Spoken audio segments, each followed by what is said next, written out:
बिस्मिल्लाहिर्रहमानिर्रहीम। अस्सलामुअलैकुम। पाक न्यूज 91 में खुश आमदीद। दोस्तों, चैनल को सब्सक्राइब करें और बेल आइकन को जरूर दबाएं ताकि हर वीडियो आपको वक्त पर मिले। अल्हम्दुलिल्लाह, एक के बाद एक शिकस्त का इतराफ हो रहा है दुश्मन की तरफ से, और ये अल्लाह पाक का कितना बड़ा एहसान है। मेरे पास अल्फाज नहीं है बयान करने के लिए कि मैं अल्लाह पाक का शुक्रिया अदा करूं कि भारतीय फौज के साबिक जनरल महेंद्र पुरी ने कारगिल जंग में नाकामी का इतराफ कर लिया है। जनरल का कहना है कि कारगिल की जंग भारतीय मिलिट्री इंटेलिजेंस और दूसरे खुफिया इदारों की बहुत बड़ी नाकामी थी। दोस्तों, इंशाल्लाह ये सारे पाकिस्तान दुश्मन पाकिस्तान के गुमनाम हीरोज और पाक आर्मी की कामयाबियों को खुद तस्लीम करेंगे।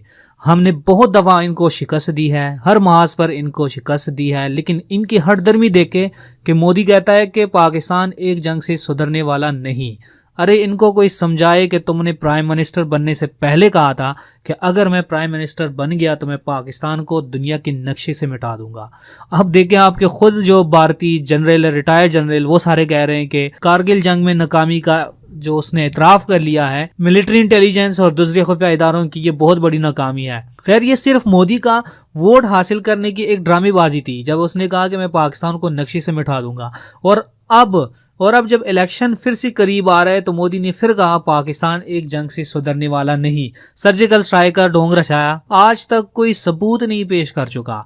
मुंबई अटैक्स खुद करवाए और इल्जाम पाकिस्तान पर, लेकिन आज तक कोई सबूत नहीं।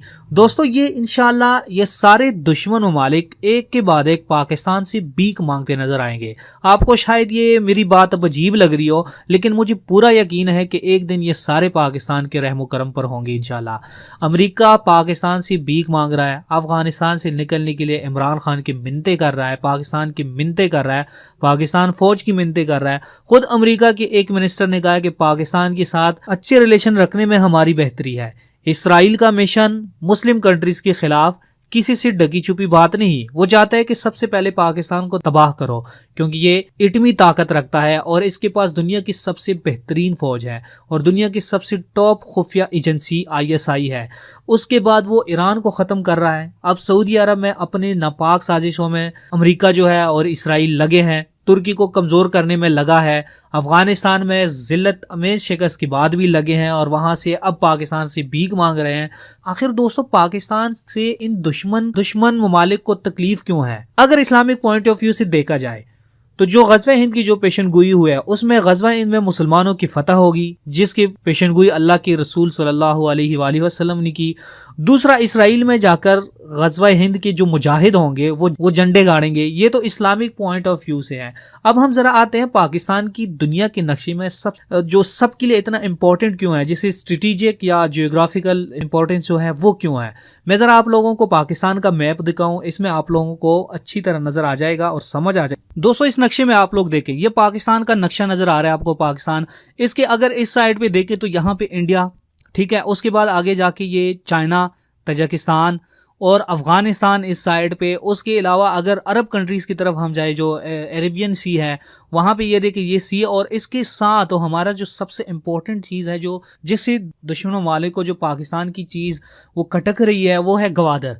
अब ये गवादर का जरा आप देख लीजिए, कराची पोर्ट है और यहाँ पे ये गवादर, इसके साथ जैसे अमेरिका जो है ओमान की तरफ जा रहा था, इसराइल जो है अब ओमान के अंदर वो घुस गए हैं। वहां पे उन्होंने मतलब प्रॉपर जो है प्लानिंग शुरू की है। वो क्यों शुरू की है वो भी देखिए, यहाँ पे मैं आप लोगों को अगर नक्शे में दिखाऊं, ये ओमान है और ओमान से आगे अगर ये देखिए गवादर, क्योंकि बीच में से एक ही मस्कत वो सी जो है वो है। और अगर इस साइड पे हम चले पाकिस्तान वाली साइड से, यहाँ से इस सी के थ्रू अगर हम जाए तो यहाँ से कतर आ रहा है, ठीक है। उसके साथ अगर दूसरी तरफ बॉर्डर पे हम देखें तो यहाँ पे ईरान के बॉर्डर भी लगते हैं, चाइना के साथ बाउंड्रीज भी लग रहे हैं, इंडिया के साथ अलग से है, अफगानिस्तान के साथ अलग है, ईरान के साथ, मस्कत के साथ, ओमान के साथ, अरेबियन सी के साथ भी हम अटैच हैं।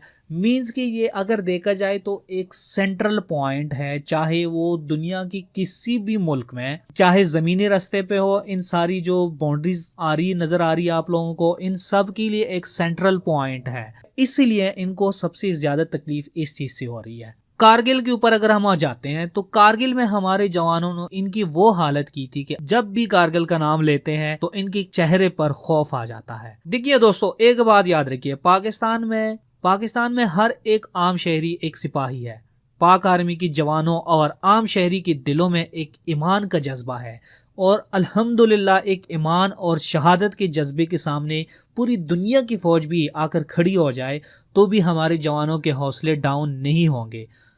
बदकिस्मती से कुछ गद्दारों की वजह से हमारे मुल्क के हालात ऐसे बने हैं कि आज इंडिया जैसा मुल्क हमें आंखें दिखा रहा है, लेकिन हमने इनके एजेंट्स पकड़े हैं। बलूचिस्तान में भी, बाकी जगहों पर भी हमने इनके हर जगह पे इनको शिकस्त दी है और मुल्क के गद्दार लोगों को भी हमने, जो ये लोग हमारे मुल्क के अंदर यूज़ कर रहे थे, उनको भी पकड़ा है।